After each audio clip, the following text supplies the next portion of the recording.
The weather's clear, can do. This guy says the horse can do. If he says the horse can. Hello, racing fans, and welcome to another edition of Handicappers Corner, brought to you by the Derby Bar and Grill. I'm Mike Heads, and along with Drew Forster, we're going to go through the Canada Day program. Happy Canada Day, everyone.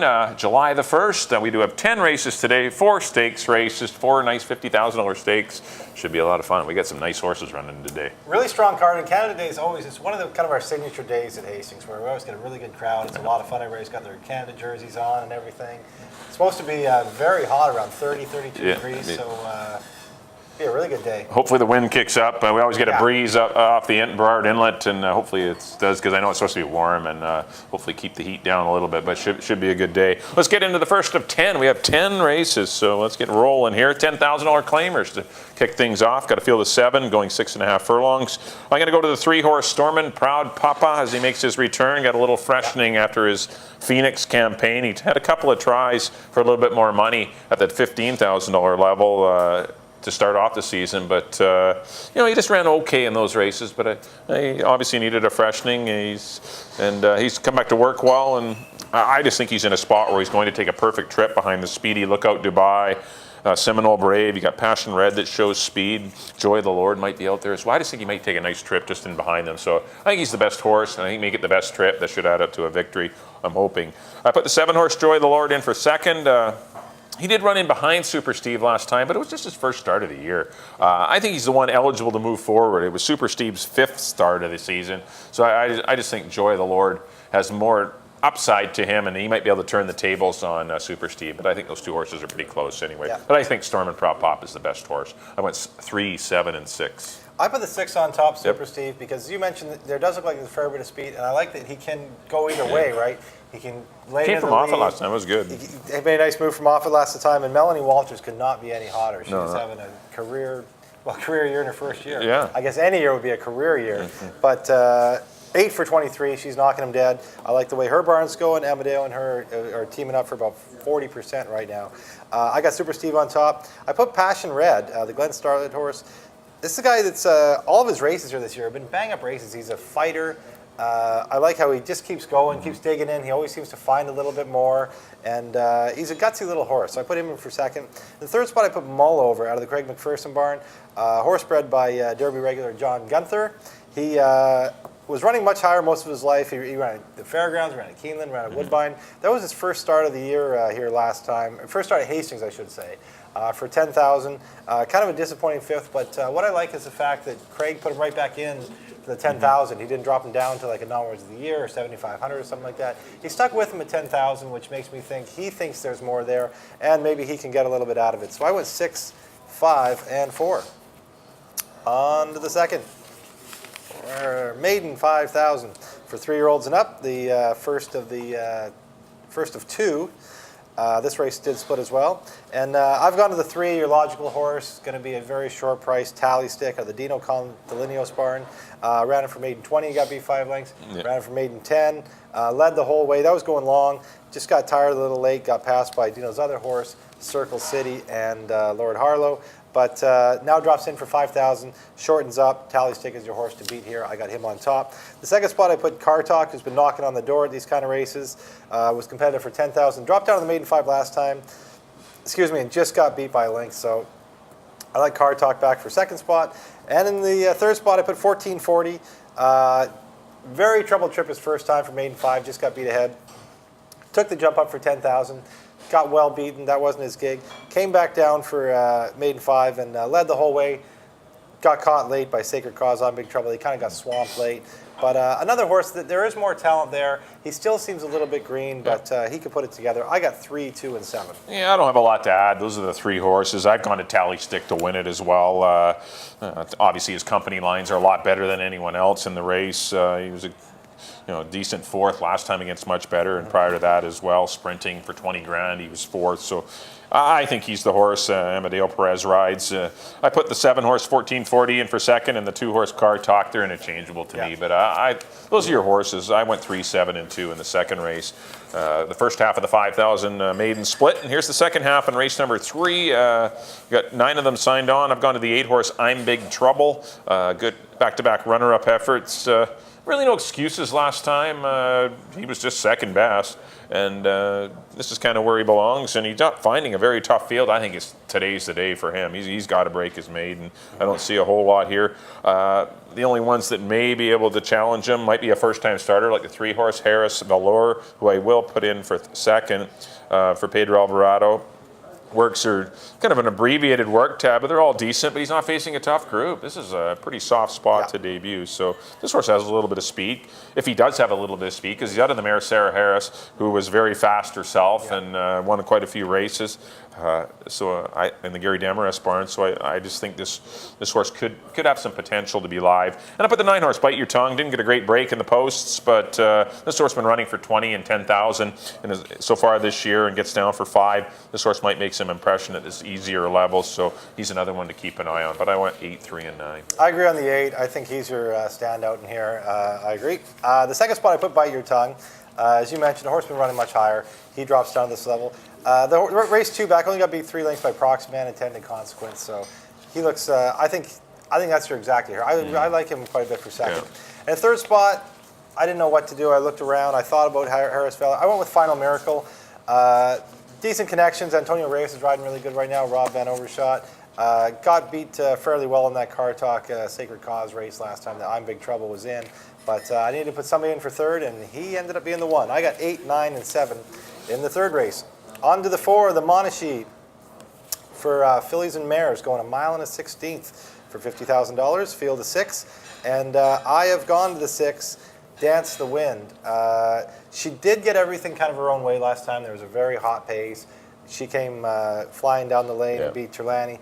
But she is the now horse. She's on form right now. She's won 3 in a row. She just seems to be improving with every start. Carl Lawson has her in top gear, and I like her on top. The second spot I put Evelyn's Dancer. Got fried on a fast pace last time. Her and Overvalued, I think, probably the class of the race. And they went head to head and set some pretty wicked fractions, and they fell apart.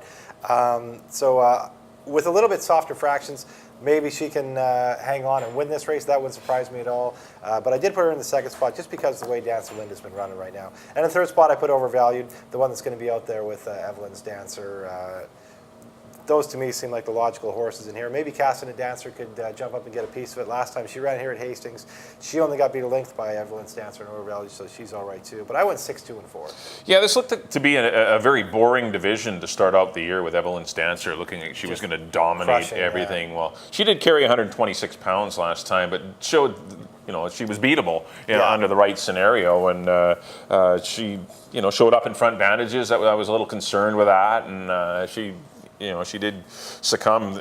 She had a reason to tire. I mean, it was not just Overvalued. There was 3 of them in that. Yeah. There was PS Touchdown out there battling 3 wide, so there was a 3-ply speed duel. It was ridiculous, and it set up Dance the Wind, who ended up winning quite nicely. But you're right, a mare like Dance the Wind, who's just so sharp. You stick with those fillies that are on their game. Generally, they will stay on their game for they'll get on a roll and just keep going. And I've got her in the second spot, Dance the Wind. I'm going to go back to Evelyn's Dancer. I think she's the best filly in the race. It's a little break in the weights, down to 124.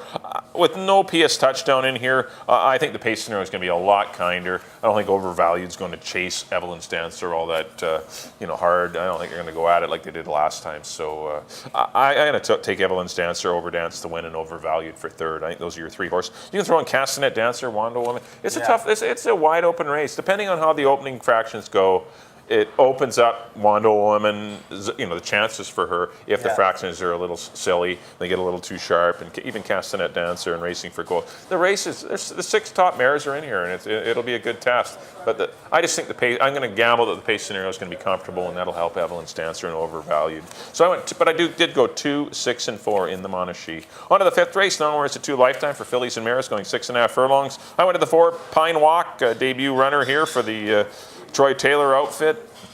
Last race for Bob Baffert. This horse obviously running in some tougher races down in California. Work tab's been decent, nice final prep. And he went a minute flat. That's good enough for me in this kind of race. I put the 4 Pine Walk on top. The 7 is, I think, the best of the local contingent that have been running here. Crypto Magic off of her 3rd place run. She got caught up in a pretty fast speed duel before tiring late, but she got beat by a couple of off the pace runners, but she was the best of the speed horses, and I was pretty impressed. And if no one goes with her, which I don't think she needs the lead, but if she gets, I think she's going to get it near, and I think she's going to set a sensible pace, and she could very easily beat the 4 Horse Pine Walk. And I put the 9 Lady Born in for 3rd. Seems to be turning things around since the blinkers were added 2 starts back, and certainly like the non-2-4 level. She ran 2nd last time. I went 4, 7, and 9, but if I had to play 2 horses, I'd just take the 4 and 7. I agree with the 4, the logical horse in here, running for 25,000 non-2 at Santa Anita, comes here, runs for 4 non-2. Aggressive move, looks to be the winner. I put Kaching Cash on the Mel Snow Barn. Another one that led the whole way, going long last time. Just got caught late by Forever. Maybe the turn back will work. And I like the route to sprint angle. Mel Snow's horses always have to be respected, and Antonio Reyes is riding lights out right now. And in 3rd spot, I agree, Lady Born. The Pedro Alvarado Barn just got beat by Market Time last time. Another one that figures to be in your exotics. I got 4, 6, and 9. On to the 6th, the Supernatural for 3-year-old fillies.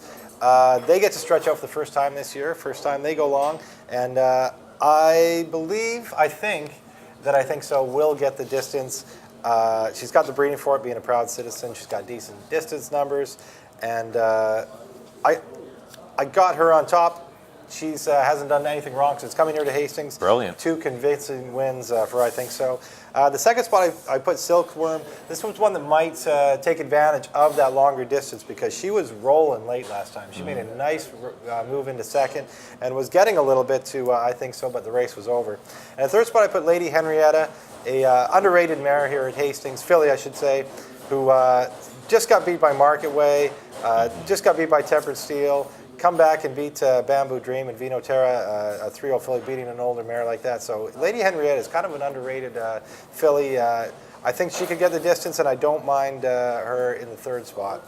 I got 8, 3, and 6. Yeah, I think the 8, I think so, is the horse. Until she gets beat, then we'll just keep going with her. She doesn't pay much of a penalty. She's in with 122, but it is her first try going long, so you can't throw too much weight on her.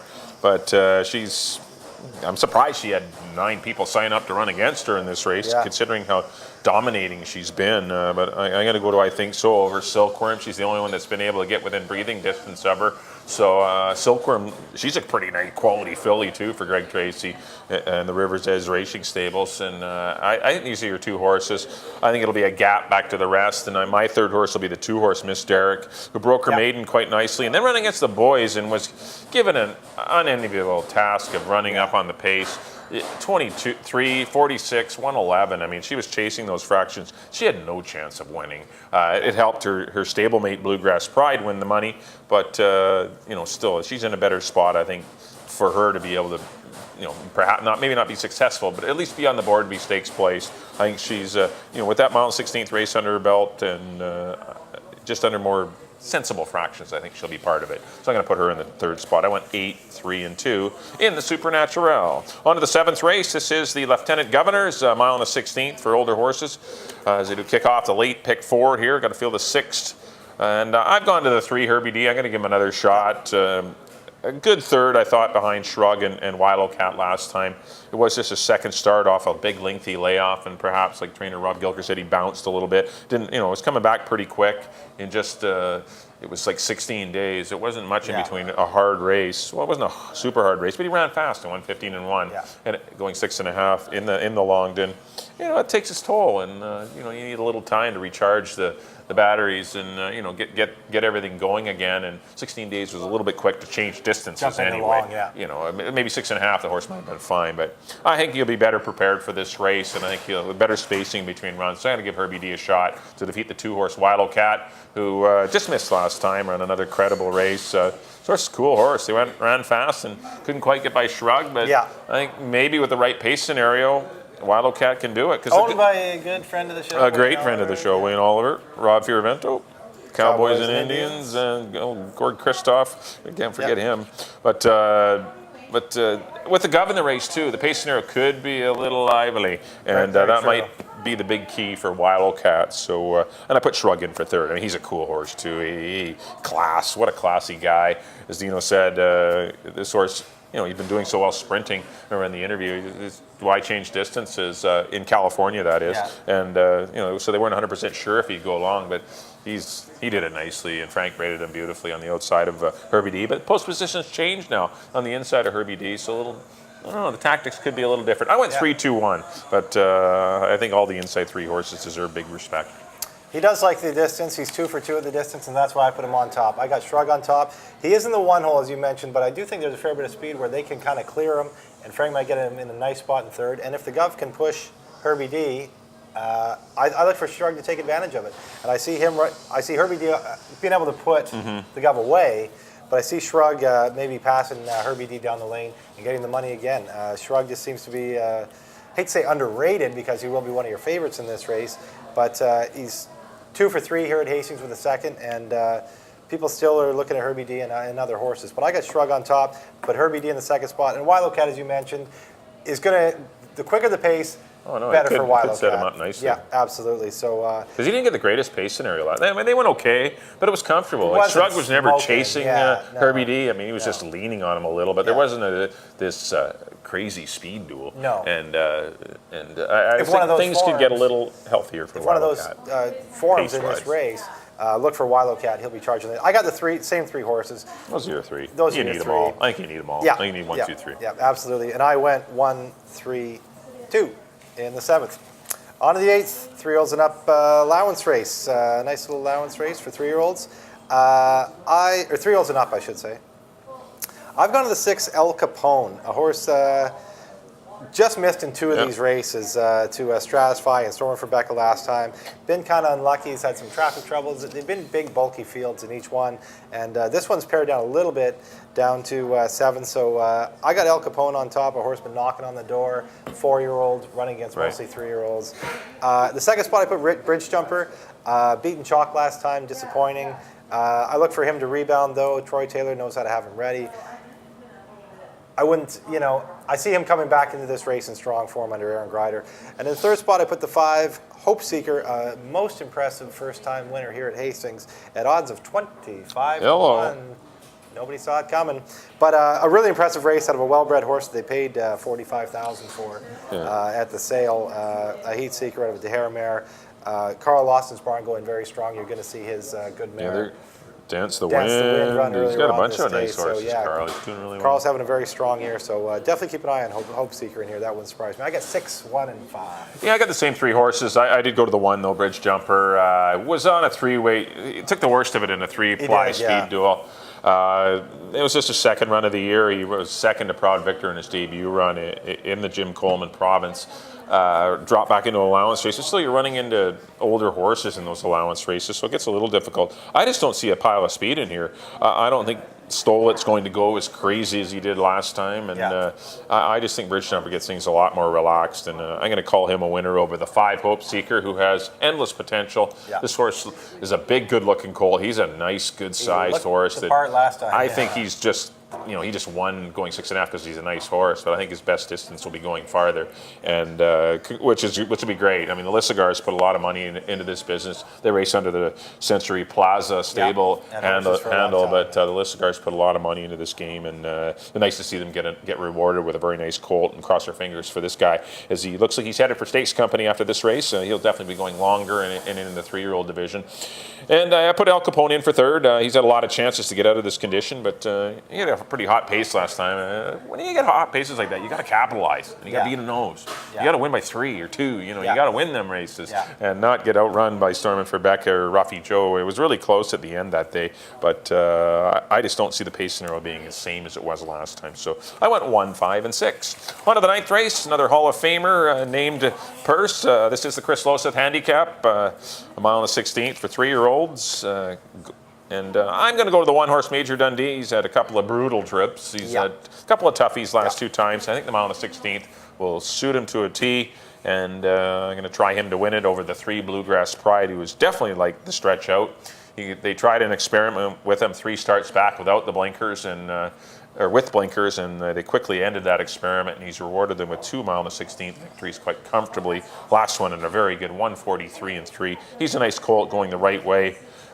Richard Hamill rides, and I think this horse is pretty live. If Major Dundee doesn't win, who I think is the best horse in the race, then I think Bluegrass Pride is your horse. And I put the 5, Ruby's Victory. Hasn't done anything wrong yet in his brief career. Perfect 3 for 3, and maybe he can go long. He's not really bred to. Ruby Jane was kind of a sprinter. A lot of the Storm Victories, some go long, but most of them are the mile and under type horses. But this is a nice colt. He's done things right. I went 1, 3, and 5. I left out the 5. That could have been a mistake. As you mentioned, hasn't done anything wrong in his short career. And Milton Palma does a very good job. Very underrated trainer. Small stable, but top conditioner in my mind. So Ruby's Victory to keep an eye on. However, I went to the 1 Major Dundee out of the Troy Taylor barn. I have a light failure. We did have a bit of a light failure. That's okay. We'll carry on. We'll carry on. We're almost done. The Troy Taylor barn, as you mentioned, Major Dundee, not a great couple trips. The last 2. A little bit better trip. Going long, I think he placed into advantage. So I got Major Dundee on top. Yep. The second spot, I put Shooting Jacket of the Dino Conolinos barn. A horse that's going to relish the distance. You know, he's a hard spun of Mr. Prospector mare. Big distance numbers. With Marlowe Dunn departing from the jocks rooms, a little stronger, Scott Williams takes over. And that might be a little bit of advantage to this horse. I don't mind Shooting Jacket. In the third spot, I put Bluegrass Pride, the reasons you mentioned. A horse who's proven at the distance. One of the few in this race who's actually run a distance. So I got 1, 6, and 3. On to the 10th, the nightcap, maiden 10,000 for 3-year-olds and up. And I've gone to the 6th Step Up. Bit of a question mark here, though. Anita Bolton claimed this horse for 30,000 off of Tony Cluche. Just got beat 3/4 of a length by Step Up for the Money in One Stormy Run that day. That was back almost 2 months ago, the 11th 6, of 7 May. weeks ago. And now he shows up for maiden 10. So definitely a question mark. As Mike would say, get down there and have a look. Get down there and have a look. Have a peek. But he looks to be the class of the race. I got Step Up on top. There's quite a few droppers in here, but a horse I don't mind is Balak Orr out of the Mel Snow barn. This is a horse that just has had a few rough trips, been kind of running off at different times. His numbers are on the improve. He's proven at this level, even though there is droppers. I don't mind Balak Orr at all. I could even see him winning it. Well-bred little son of Skimming. And in the third spot, I put Scrollwork out of the Dino Condolinos barn. This is another one that came out of their package, and those horses have all been running. Yep. A lot of them are maidens, first-time starters, what have you. $225,000 yearling purchase. Somebody took it on the chin there. Mind you, the Darley can afford it. They run it for 10. Don't worry, they still got their rent paid. But his horses have been running very good, and these horses that he's been running these maiden races in the 10s, blah, blah, blah, have been firing. So I got Scrollwork in for third. I left out a few like Legal Bandit, Hardware, some of the droppers that could definitely make me look foolish. But I got 6, 5, and 8.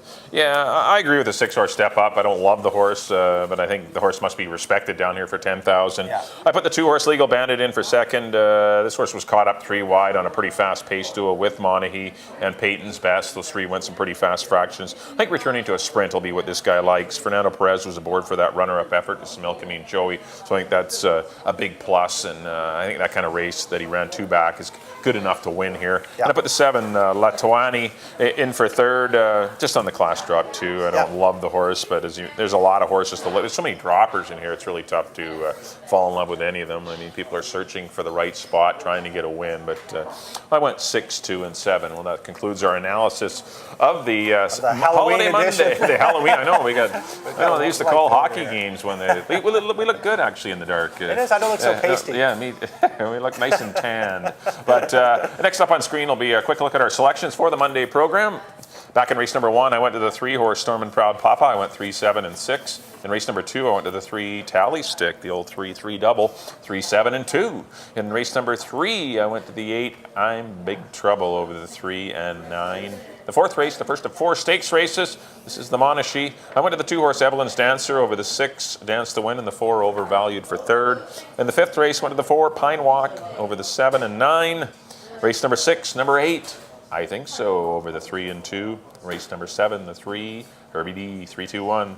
Race number 8, the 1, Bridge Jumper. Better pace scenario, I think, for him today. I went 1, 5, and 6. In race number 9, the 1, Major Dundee. As long as he can get off the rail and not get in trouble, because he's had some tough trips, I think he'll get the job done. 1, 3, and 5. And in the 10th and final, number 6, Step Up, who's stepping down, 6, 2, and 7. Nice play on words there, Mike. clever. In the first, I went to number 6, Super Steve, over the 5 and the 4. In the second, I'm with Mike on number 3. Actually, I'm with Mike on a lot of these here today. Number 3, Tally Stick, over the 2 and the 7. In the third, number 8, I'm Big Trouble, over the 9 and the 7. In the fourth, I went to the very hot number 6, Dance the Wind, over the 2 and the 4. In the fifth, number 4, Pine Walk, over the 6 and the 9. In the sixth, number 8, I Think So, over the 3 and the 6. In the seventh, I went to Dino's number 1, Shrug, over the 3 and the 2. In the eighth, I went to number 6, El Capone, over the 1 and the 5. In the ninth, I went to the 1, the rail, Major Dundee, over the 6 and the 3. And in the nightcap, I agree with Mike on number 6, Step Up, over the 5 and the 8. All right, thanks everyone for tuning in to the Holiday Monday edition of Handicappers Corner, brought to you by the Derby Bar and Grill. Hopefully it should be a great day. 10 races on tap, and I'm glad we made it through the light. We're this close to a radio broadcast. I think it's because of all the brain power here. We blew the light. The lights were heading out. But lots of luck in your selections on the Holiday Monday program. Once again, don't forget, next Friday, July 5th, it's been canceled, so our next live card will be Saturday, July the 6th. We'll be running Saturday and Sunday next week. Yep. So Saturday, Sunday are the racing. That's the calendar for next weekend. So good luck in your Monday selections. On behalf of Drew, thanks for tuning in to Handicappers Corner. We'll see you next week. The telegraph for Rivera bite. I hear his foot's all right. Of course it all depends if he read last night. I know it's Valentine, the morning works look fine. You know the jockeys brothers are a friend of mine.